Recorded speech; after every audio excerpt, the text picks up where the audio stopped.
নমস্কাৰ বন্ধুসকল, আজি আমি বুট জলকীয়া নাৰ্সাৰী বনাম। এইটো বুট জলকীয়াৰ গুটি আমি এইটো 24 ঘণ্টা তিয়াই থৈছিলোঁ আৰু তিয়াই থোৱাৰ পিছত আমি এইটো সিডলিং ট্ৰেত আমি নাৰ্সাৰীটো বনাম। চাব পাৰিছে এইটো বেছি এইবছৰ বেছি নকৰোঁ, অলপমান মানে লগাম খাবৰ কাৰণে। যোৱা বছৰ লগাইছিলোঁ, ভালেমান মানে পাইছিলোঁ আৰু খোৱাটো চলিছে এক বছৰ। আৰু এইবছৰ মানে ভেৰাইটিটো মানে চেঞ্জ কৰিলোঁ। এইটো যোনটো আছে এটা ক'লা ৰঙৰ যোনটো বুট জলকীয়া হয়, এইটো আমি মাৰ্কেটৰ পৰা আনিছিলোঁ। তাৰ পৰা গুটি ওলাই আমি এইটো মানে ৰেডি কৰিছোঁ নাৰ্সাৰী বনাবৰ কাৰণে। এইটো অলপ এইবছৰ আমি লেটকৈ কৰি আছোঁ, যে আমাৰ বেলেগ খেতিত আমি ব্যস্ততা থকাৰ কাৰণে এইবছৰ মানে অলপ লেটকৈ কৰি আছোঁ। আৰু লেটকৈ কৰিলেও মানে এইটো সেই এটা একেলগতে হ'ব চাগে, বেছি মানে ঠাণ্ডা থকাৰ কাৰণে গছৰ গ্ৰোথটো নিদিয়ে। চ' আমাৰ নাৰ্সাৰীটো মানে একমাহ সময় ল'ব।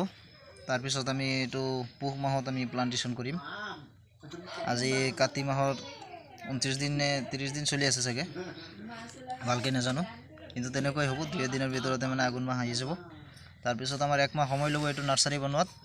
পিছত আমি প্লান্টেশ্যন কৰিম এইটো, আৰু আগলৈ আমি দেখুৱাম। বহুত ধুনীয়া হয়, কিন্তু আপোনালোকে সিডলিং ট্ৰেত এই নাৰ্সাৰী বনাব বহুত ধুনীয়া। আপোনালোকে কোকোপিট দিব পাৰে, বা কোকোপিট যদি নাথাকে তেতিয়াহ'লে আমি যোনটো আছে বালি মাটি, বালিচহীয়া মাটি আৰু লগত 50% গোবৰ যদি দিওঁ তেতিয়াহ'লে বহুত ধুনীয়া মানে পুলিটো বহুত সুস্থ সবল হয়।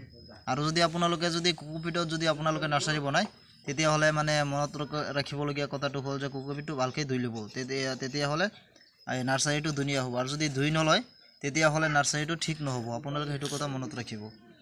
চ' আমি কোকোপিটত আমি হেৰি কৰিছিলোঁ, চিমলাৰ এই নাৰ্সাৰী বনাইছিলোঁ, ভালেই হৈছিলে।